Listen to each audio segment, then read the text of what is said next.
एक दिन शाम का समय, प्रदोष का दिन,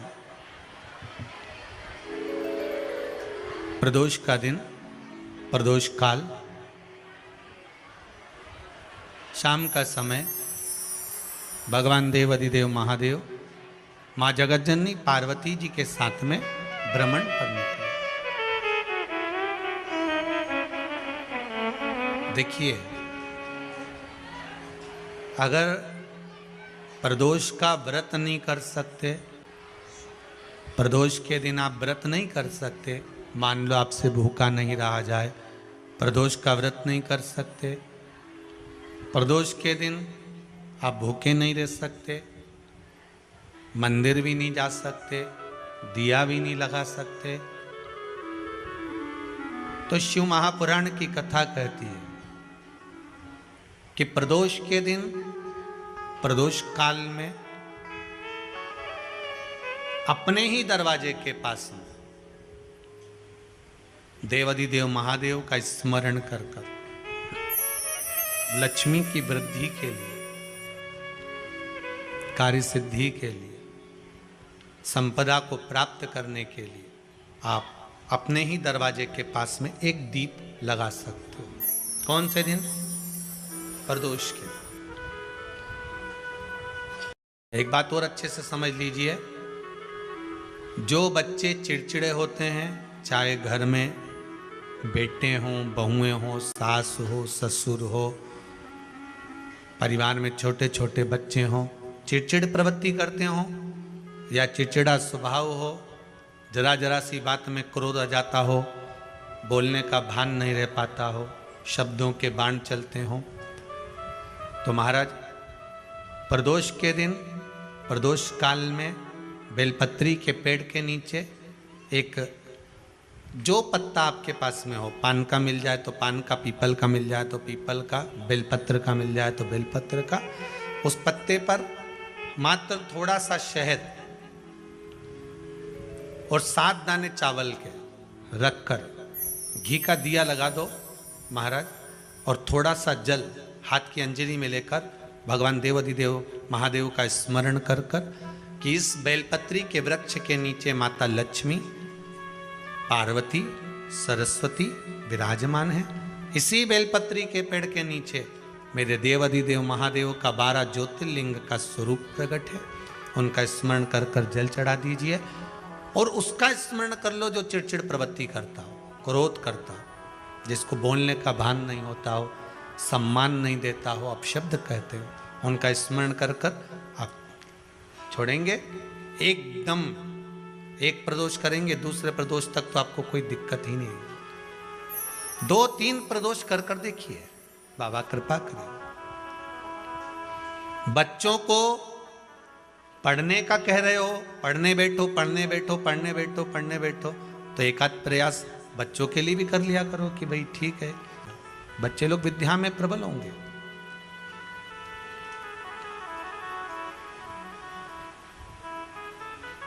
शिव उपासना का जो फल है वह 1000 गुना। पहले भी कथा में आज फिर कहते हैं,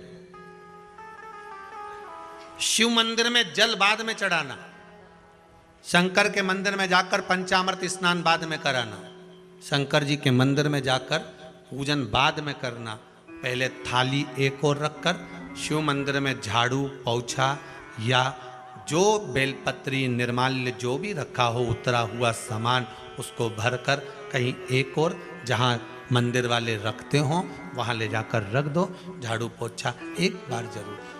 पूजन करने से पहले सबसे पहले सफाई का ध्यान रखो, और एक विश्वास रखना, आप मंदिर की सफाई नहीं कर रहे हो, फिर निवेदन करूंगा आपको, आप मंदिर की झाड़ू नहीं लगा रहे हो, आप मंदिर की सफाई नहीं कर रहे हो, आप मंदिर में पोछा नहीं लगा रहे हो।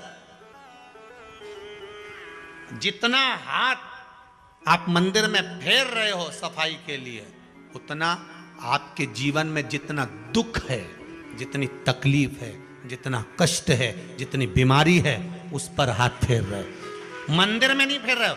नहीं तो सारी दुनिया में जितने मंदिर हैं, सारे मंदिरों में ट्रस्टियों ने कुछ ना कुछ लगा के रखा है, स्वीपर आता साफ करके जाता है, ये आएगा सफाई कर कर जाएगा, पंडित जी होंगे तो बुआरी लगा देंगे, पंडित जी होंगे सफाई कर देंगे, उन्होंने तो पंडित जी को बोल के रखा कि साफ कर दो, पंडित जी करते भी हैं, पर पहला फर्ज आपका है कि आप मंदिर में आए हो तो पहले आप सफाई करो। क्यों? क्योंकि हम उसका द्वार साफ रखें। आज के समय में तो एक नियम हो गया साहब कि मंदिर में जाते हो तो मंदिर के दरवाजे पर चप्पल उतार के जाते हो, नहीं तो शास्त्र रीति तो ये कहती है कि मंदिर में भगवान सामने बैठा है तो उसके सामने चप्पल भी नहीं उतरना चाहिए। तो कई लोग कहते हैं मंदिर के अंदर थोड़ी ना उतर, हम तो जीने से भी बाहर, एकदम गेट के बाहर वहां उतर, पर सामने तो है ना, सम्मुख में तो है।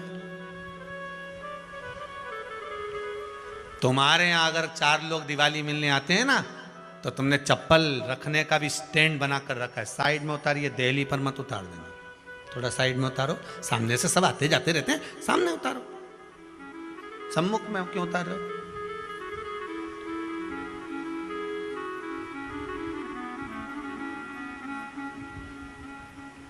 थोड़ा द्वार पे से दूर उतारिए।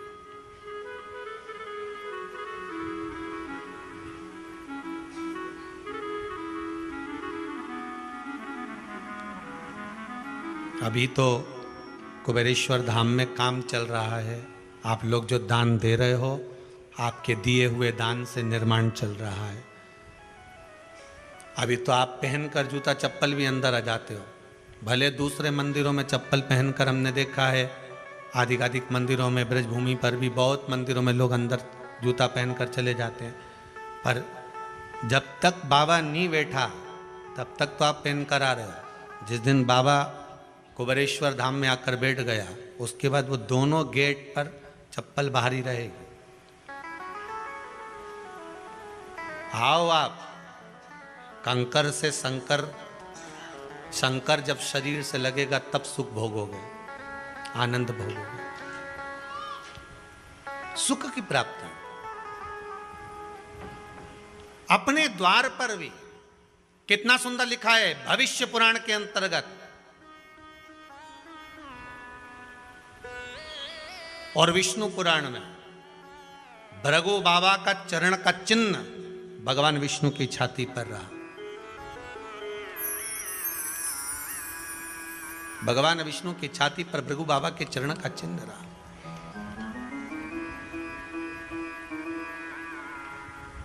चरण का चिन्ह। अब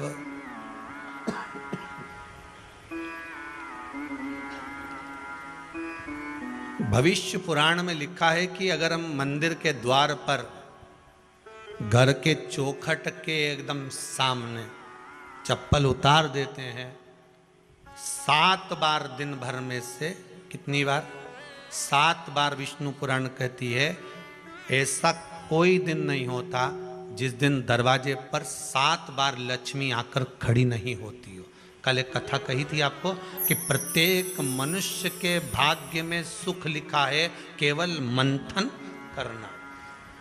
भविष्य पुराण कहती है 7 बार लक्ष्मी प्रत्येक मनुष्य के दरवाजे पर जाकर खड़ी होती है, पर द्वार पर चप्पल पड़ी होने के कारणवश वो लौट कर चली जाती है। बहुत ध्यान दीजिएगा महाराज, थोड़ा सा आपको बुरा लगेगा, लग जाए, पर शिव पुराण है, जीवन संवार देगी तो अच्छी बात है,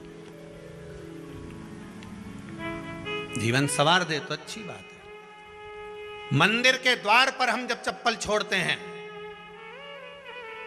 जिस मंदिर की चौखट पर चप्पल छोड़ी है, आप जितनी देर आराधना में लगे रहते हैं उतनी देर तक आपकी चप्पल पर जितने लोग लांग कर जाते हैं, जितने लोग लांग कर प्रवेश करते हैं, उसका भी दुख आपके भाग्य में आता चले जाता है। ध्यान दीजिएगा जरा, चप्पल का भविष्य पुराण में पढ़िएगा कवि की पादुका का महत्व क्या है, पादुका किस ओर उतारना चाहिए, पादुका को कहाँ रखना चाहिए, किस जगह पर बुआरी झाड़ू को रखना चाहिए, किस जगह पर चलनी को रखना चाहिए, सुई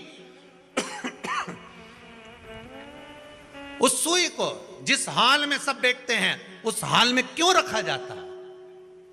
सुई तो इतनी सी है, पर जिस हाल में सब बैठते हैं उस हाल में ना तो झाड़ू रखते हैं, उस हाल में ना चलनी रखते हैं। भैया क्यों नहीं रखते? कारण क्या है कि जिस हाल में सब बैठकर बात करें, आवक जावक की बात हो, व्यापार की बात हो, लक्ष्मी की बात हो, प्रेम स्नेह की बात हो, आपस में बैठकर सब चर्चा कर रहे हो, अगर वहां छलनी होगी, झाड़ू होगी, तो बैठे बैठे बात करने में विवाद चालू हो जाएगा। 15-20 मिनट तुमने बहुत प्रेम की बात करी, अच्छे से बात करी, पति पत्नी बहुत प्रेम की बात कर रहे थे, मालूम पड़े बात करते करते से कब झगड़ा उत्पन्न हो जाए तो समझ में नहीं आया। हमारी बहू को क्या हो जाता है, बैठे बैठे बात करते करते झगड़ा कर देती है, जरा सी बात में झगड़ा चालू हो जाता है। कारण क्या है, जिस हाल में तुम बैठ रहे हो, जिस कमरे में तुम बैठ रहे हो, जिस हाल के अंदर सब बैठकर चर्चा करते, बात करते, चित्त करते, आपस में बैठकर सब लोग एक दूसरे के बातचीत करने बैठे हैं, आय व्यय देखने बैठे हैं, दुकान व्यापार की बात करने बैठे हैं, उस जगह पर भी झगड़े का क्रम कहां से आ गया, एक ना एक का मुंह क्यों फूल गया, कारण क्या था, कोई बात टेंशन क्यों आ रहा है। मतलब उस हाल में या तो चलनी रखी है या झाड़ू रखी है, भले तुमने सोफे के नीचे फंसा दियो, भले तुमने पीछे फंसा दियो, पर पड़ी जरूर है, रखी जरूर है, कहीं ना कहीं पड़ी होगी। क्यों कहते हैं कि जिस हाल में आप बैठ रहे हो, जहां पर आप संपदा की बात कर रहे हो, दौलत की बात कर रहे हो, व्यापार की बात कर रहे हो, व्यवसाय की बात कर रहे हो, उस हाल में अगर कहीं कैलेंडर टंगा हो, कोई सामान ऐसा रखा हो, कोई पर्दा ऐसा लगा हो, कोई चीज ऐसी लगी हो, तो उसमें एक सुई उसमें रख दीजिए। क्यों कहते हैं, हमारे यहां दूल्हा भी जाता है ना, तो उसका जो साफा बनता है या जूता उसको पहनाते हैं, उस तक में पिन टच करके भेज देते हैं। बोलो सही है कि गलत है। दूल्हा तोरण लगाने जा रहा है, दूल्हा तोरण देने जा रहा है, तो उसके जूते में भी पिन घुसेड़ कर भेजते हैं, पिन लगा कर भेजते हैं, उसके साफे में पिन लगा कर भेजते हैं। एक भले सुई नहीं लगाएंगे तो आल पिन लगा कर भेज देंगे। क्यों भेजते हैं, उसका कारण क्या, कि लक्ष्मी को लेने जा रहा है, संपदा लेने जा रहा है, और जिसको वो ब्याह करने जा रहा है उसका संबंध सुई और धागे के संबंध जैसा हमेशा सिला हुआ होना चाहिए, उधेड़ा ना जाए, कैंची जैसा कटा हुआ नहीं होना चाहिए। एक एक प्रमाण को जरा देखो तो। और दुनिया के लोग कहते हैं साहब हमारे यहाँ तो सुख नहीं है, शांति नहीं। शांति तुमने भंग करी, कोई दूसरा भंग करा। चप्पल उतार दी दरवाजे पर, मंदिर के द्वार पर। हम तो यहाँ तक कहेंगे पशुपति व्रत करने जा रहे हो, पशुपति व्रत को धारण करने जा रहे हो, एक सोमवार मत पहनो चप्पल, जब मंदिर जा रहे हो तब दिन भर पहनो, मंदिर जाओ मत पहनो। कोई जरूरी है कि मंदिर पहनने चप्पल पहनना जरूरी है, मत पहनो। मंदिर के द्वार पर जहां भगवान विराजे हैं उसके द्वार पर अगर आपने चप्पल उतारी है, आप तो अंदर चले गए, पर जितने लोग लांग रहे हैं उसका मालूम, उसका स्मरण कितना कितना गया। छाता, चप्पल, आसन, मांग का टीका, इसका भी वर्णन पहले कर चुके हैं कथाओं में, आप लोगों ने सुना होगा। छाते का भी वर्णन किया, किसी का छाता बारिश में तुम लेकर आ गए, पानी गिरने लगा, जी जी तुम्हारा छाता देना, छाता तो लेकर आ गए, पर जितने दिन तुम्हारे घर में रखा हुआ है उतना दिन तक हिसाब लगा कर रखना कि 15 दिन रखा तो तैयारी रख लेना, 15 दिन में कितने घंटे हुए, कितने घंटे कितने पल, उतना आपको दुख भोगना पड़ेगा। दूसरे का छाता आया, इसलिए कोई प्राण छोड़ता है, मरता है, तो उसके पद में यही सब चीजें देना पड़ती। क्या क्या बोलते जाओ, छाता, चप्पल, आसन, माला, सब देना पड़ता है। बोलो देते कि नहीं देते? तो क्यों देना पड़ता है? छाता क्या काम का कि छाता देना पड़ेगा? क्या व्यक्ति 24 घंटे क्या धूप में रहता था कि पानी में रहता था जो छाता देना पड़ेगा? चप्पल क्यों देना पड़ेगा? किस लिए देना पड़ेगा? उसका शास्त्र प्रमाण।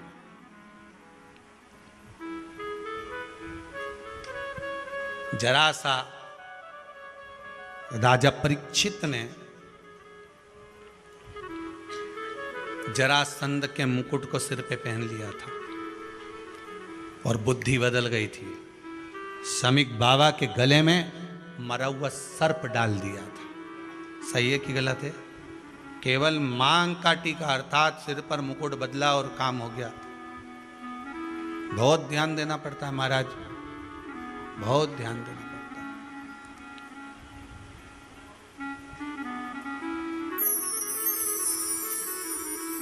तुम्हारी चप्पल कोई ले गया, तुम रो रही, किसी ने पूछा क्या हो गया? मेरी चप्पल कोई ले गया था, फिर मैं दूसरे की ले गई। तुम्हारी कोई दूसरा ले गया, तुम दूसरे की ले।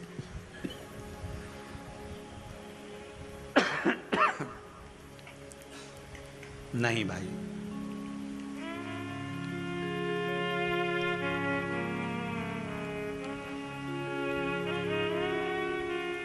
उसको प्राप्त करने के बहुत तरीके हैं।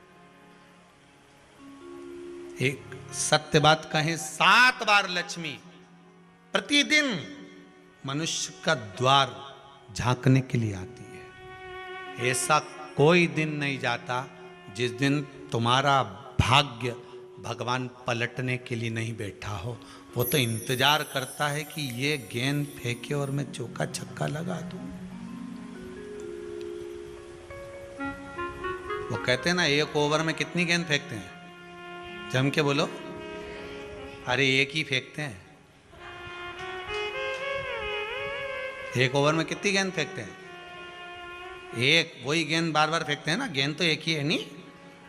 वो तो बार बार गिना या तो 6 बार गिना, तो फेंकी तो एक ही है कि बदल बदल के फेंक दी, पीली नीली हरी गुलाबी, नहीं, एक ही है।